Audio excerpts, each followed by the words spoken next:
अलैकुम नाज़रीन, आवाज़ स्पेशल के साथ मैं हूँ आपकी मेज़बान सारा अल्फ्रेड। कहते हैं कि हर कामयाब मर्द के पीछे एक औरत का हाथ होता है।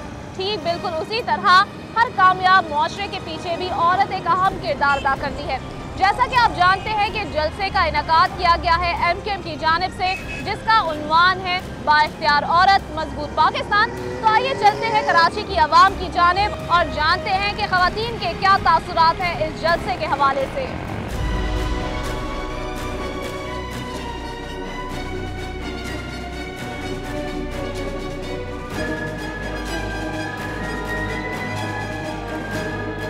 नाज़रीन, आइए बात करते हैं, यहाँ पर हमारे साथ एक खातून मौजूद है और उनसे उनके तासुरात जानते हैं जो जलसा होने जा रहा है आज के रोज़। अस्सलाम वालेकुम। आज जो जलसा होने जा रहा है उसका अनवान है बाइख्तियार औरत मजबूत पाकिस्तान। क्या समझती है आप कि एक औरत का कितना अहम किरदार है मुल्क की तरक्की में? हमारा एक मुल्क जो है वो एक डेमोक्रेसी मुल्क है और डेमोक्रेसी में जमहूरियत में हमेशा अक्सरियत की एक अहमियत हासिल होती है। लिहाजा आप खुद सोच लीजिए कि 52% को नज़रअंदाज करना, इसका मतलब है कि मुल्क की तरक्की को नज़रअंदाज करना है। मुझे बहुत ज़्यादा खुशी हो रही है क्योंकि पाकिस्तान का 52% हिस्सा जो है ख़वातीन है, तो ख़वातीन का जलसा है तो ख़वातीन के अंदर जोश खरोश होना चाहिए और हमारे अंदर तो बहुत है। आप देख रही हैं कि हम इसमें इस काम में मसरूफ़ है। अलबत्ता ये है कि ये जलसा हमारे पिछले तमाम जलसों के रिकॉर्ड हो। कायद के एक आवाज़ पे हम लब्बैक कहते हैं और जहाँ भाई बोलते हैं सर्दी गर्मी हम लोग कुछ नहीं देखते, इसलिए कि ये हमारे कायद, इस जैसा कायद किसी भी पार्टी पे नहीं हो सकता। आइए चलते हैं और बात करते हैं कुछ मजीद लोगों से। मेरे ख्याल से एक मर्द के, कामयाब मर्द के पीछे ही औरत का हाथ होता है और मेरे ख्याल से मर्द का मुआशरा है ये, और मर्द के मुआशरे की वजह से जो है औरत ही जो है कदम कदम चल रही है, जिसकी वजह से मर्द आज तरक्की कर रहा है। आज़ादी के मकसद सिर्फ यही नहीं है कि हम आज़ाद हो के बहुत ही ज़्यादा मॉडर्न उसके स्लीवलेस पहन के बगैर दुपट्टे पहन के फिर रहे हैं, ये आज़ादी नहीं है। आज़ादी जो है एक इस्लाम के दायरे में रहते हुए भी आज़ाद हो गई। हज़रत आयशा रज़ी अल्लाह अन्हा ने भी बहुत ज़्यादा काम किया, अपने घर में भी रहते हुए भी काम किया है। क्या वजह? क्योंकि मैं घर को घर समझती हूँ, जिम्मेदारियाँ समझती हूँ अपनी घर की। मैं आपसे जानना चाहूँगी कि औरत रोटी तो पकाती है, लेकिन क्या औरत को खुद पता है कि रोटी खिलाने के साथ साथ उसे खुद भी खानी है? बिल्कुल उसको पता है। अगर देखें औरत नहीं, पर वो खुद खाती नहीं है, पहले अपने मर्दों को खिलाती है, चाहे वो भूखी रह जाती है। फिर भी मर्द जो है औरत की कुर्बानी नहीं जानता।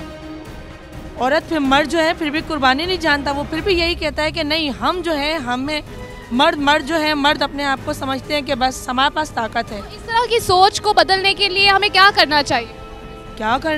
ये तो हमारा मर्दों को अवेयरनेस देनी चाहिए। मर्दों को अवेयरनेस देनी चाहिए कि मर्द ये समझते हैं कि जी औरत कुछ भी नहीं है। औरत ने अगर पढ़ लिखी है तो वो कुछ भी नहीं कर सकती है। तो ये जो जलसा होने जा रहा है, आप समझती हैं कि इससे कुछ तब्दीली हो सके?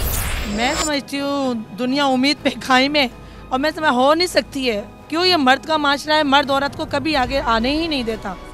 बात के इस्लाम में अल्लाह ताला ने ही जब मर्द को सपोर्ट, अल्लाह ताला ने ही फौकियत दी हुई है, तो हम क्यों कह रहे हैं कि मर्दों से आगे औरत जा सकती है? मर्द बाहर की जिम्मेदारियाँ संभाले, औरत घर की जिम्मेदारी। आप समझते हैं पाकिस्तान में ख़वातीन को उनके हुकूक के हवाले से आगाही हासिल? हाँ, अब तो है मेरे हाथ। तो ये कि मर्द को मान लेना चाहिए कि औरत जो है एक उसका किरदार मानना चाहिए, कौम का हिस्सा है। अगर मर्द ने उसको सब मान लिया तो उसको कहीं की ज़रूरत नहीं है कि वो जाके अपने आप को मनवाए।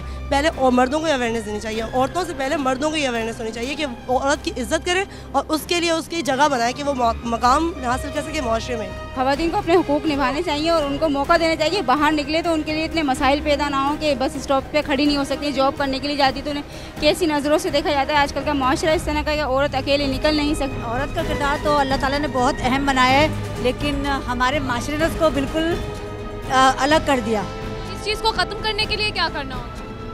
इस चीज़ को ख़त्म करने के लिए हम सबको खड़े होना चाहिए। कुरान और सुन्नत के मुताबिक चले तो आप बेहतरी है। हमारा माशरा ख़राब है। हाँ, तो आप समझते हैं कि जो जलसा होने जा रहा है उससे कुछ फ़र्क पड़ेगा?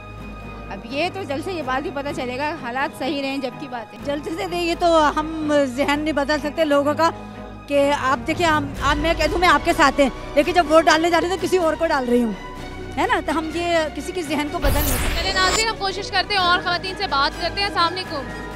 आप समझते हैं कि एक औरत का किरदार बहुत अहम होता है मुल्क की तरक्की? जी हाँ, माशाल्लाह, औरत को आगे बढ़ के काम करना चाहिए। आप अपने घर वालों के लिए कितनी ज़्यादा अहम है? बहुत ज़्यादा। उस पर ही मेरा घराना डिपेंड करता है। आप पे ही आपका घराना डिपेंड करता है। ये बहुत ही इन्होंने अच्छी बात की है। हम आपसे एक और सवाल करना चाहेंगे, जो MQM की जानिब से जलसा किया जा रहा है, जलसे से कुछ तब्दीली आ सकेगी? हाँ, काफ़ी हद तक। किस तरह से? इसलिए कि ज़ाहिर बात है बहुत से पॉइंट जो है वो औरतों के सामने आएंगे, उन्हें पता चलेगा कि के राइट्स क्या हैं। जी हाँ, मैं समझूँ बहुत ज़्यादा फ़र्क पड़ेगा, क्योंकि इख्तियार मिल जाएगा ना औरत को, माशाअल्लाह बहुत ज़्यादा फ़र्क पड़ेगा, क्योंकि घर की जिम्मेदारी ही औरत ही संभालती है। बेसिकली हमारे यहाँ मसला ये है कि हमारे यहाँ एजुकेशन इतनी ज़्यादा आम नहीं है। लड़कियों को इतना पता है कि घर के हवाले से उन्होंने क्या ड्यूटीज़ है, लेकिन वैसे उसकी क्या राइट्स हैं वो उसे मालूम नहीं है। तो जब तक मतलब लोगों में अवेयरनेस नहीं फैलेगी इस हवाले से तो उन्हें नहीं पता चलेगी। हमारे साथ यहाँ पर कुछ ख़वातीन मौजूद थी और हम उनसे बात कर रहे थे जो जलसा हो रहा है उस हवाले से, और उनका ये कहना था कि एक औरत का किरदार, उसका मकाम बहुत ज़्यादा अहमियत का हामिल है किसी भी मुल्क की तरक्की के लिए, खुशहाली के लिए।